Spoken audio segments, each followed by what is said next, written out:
Takže vážení, máme 15. marca a vzrušujúci deň. Rozhodli sme sa urobiť prvú jarnú prehliadku vzhľadom na počasie, na to, ako sa nám včielky rozlietali. Sa ideme presvedčiť, ako to vyzerá, aký je stav zásob, či sú tam matky, koľko je tam plodu. No skrátka, ideme sa presvedčiť, čo sa vnútri deje. Dáme si to takto nižšie a môžeme začať. Tak.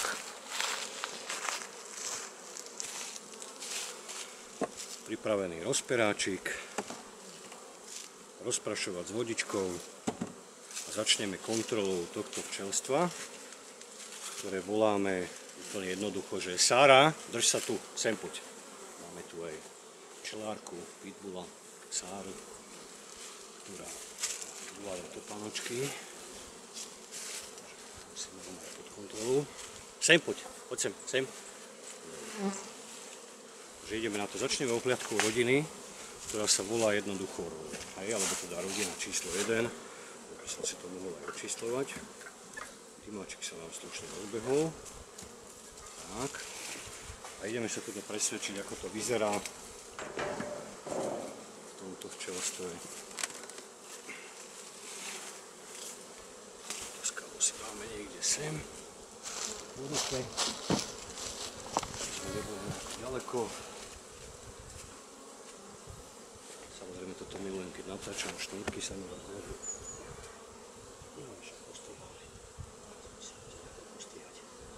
Dobre. Takže ešte raz rukavičky. Kontrola. Čiže to sedí. Ináč krásne, keby ste videli tie zábery na ten letáč, jak intenzívne nosia pel. Majú úplne žlté guličky na nožičkách. Pel je potrebný pre rozvoj včelstva. Takže poďme sa na to pozrieť, ako to vyzerá. Otvoríme. Tu ako vidíte, dal som krmítko také, že snažím sa už o nejaké podnecovanie. Čiže dám ho sem. Zakriem ho, aby zbytočne nepriťahovalo pozornosť tých, čo nemá. Včielky vyzerajú pekne. Zafúkame ich. Ako vidíte, sú sústredené v tejto časti. Táto časť je ako keby voľná, čiže ja dokonca, keďže sú trošku slabšie, rozmýšľam, že by som im aj zúžil priestor. Trošku, čiže začnem toto. Toto je náš mimoriadne ťažké na jar oddeliť od propolisu rámiky. Ako vidíte, zalepené sú neuveriteľným spôsobom.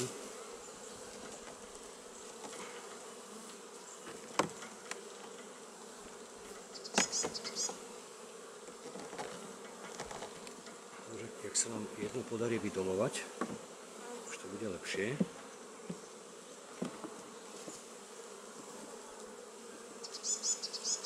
To sú ešte z kyseliny šťavelovej, z liečby z minulého roka. No, zásoby tu nejaké vidím, je to úplne super. Aj, tu je spokojnosť. Dám to sem. Škoda, že som si nezobral nožik, lebo ich treba potom počasie trošku vyprovokovať k tomu, aby tie zásoby brali, ale rozperáčikom ich trošku rozruším, aby sa posúvali tu ďalej. Krásne, tak tu zásoby sú. Toto je spokojnosť. Tu som v podstate ani nemusel dávať to krmitko na podnecovanie. Tu majú obrovské množstvo zásob. A dokonca som sa rozhodol, že im to tu nejdem ani nejako rozrušovať. Majú tu svoju organizáciu, majú tu svoj poriadok. Idem sa len pozrieť, či tu máme už nejaký plod. Či sa nám náhodou nepodarí objaviť matku.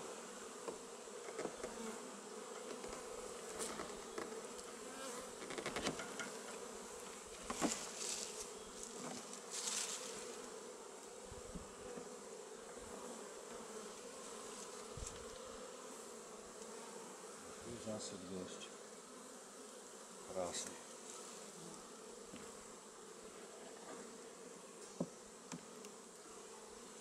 vidím, že je spokojnosť. Ups, pardon, dámy. Sú háklivé na každý prudší pohyb. Veľmi jemne musím zafúknuť.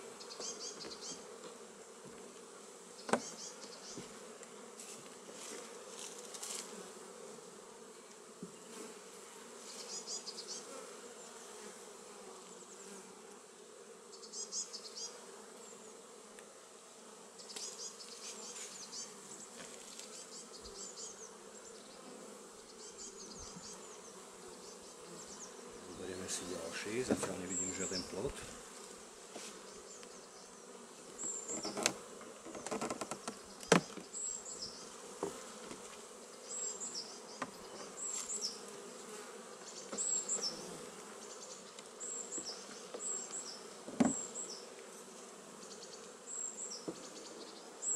A výborne.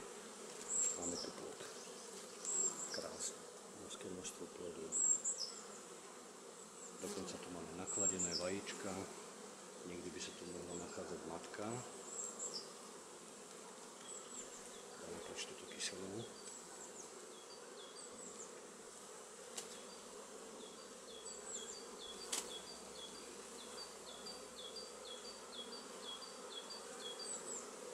Čerstvo nakladené, zásob dosť. Výborne, prehliadku ukončujem, aby som ich veľmi nerušil. Konštatujem, že toto včelstvo je v absolútnom poriadku. Je tu dokonca čerstvo nakladené. Je tu plod. Je tu dostatok zásob.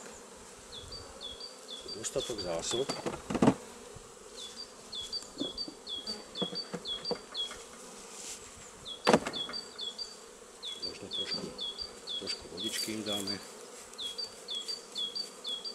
Tak, dobre.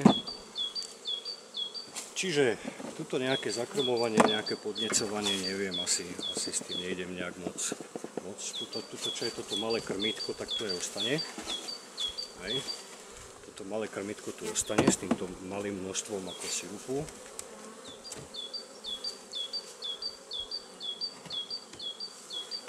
Hej, keby sa nám akože nejak prudko pokazilo počasie a tak budem spokojnejší, že tu proste, že tu niečo mám.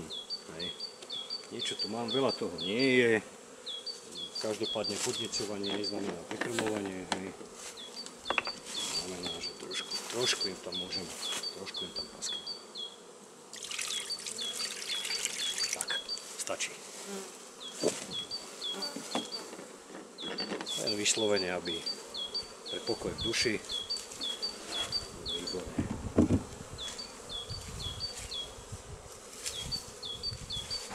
Konštatujem, že toto včelstvo je v poriadku, presúvame sa k ďalšiemu.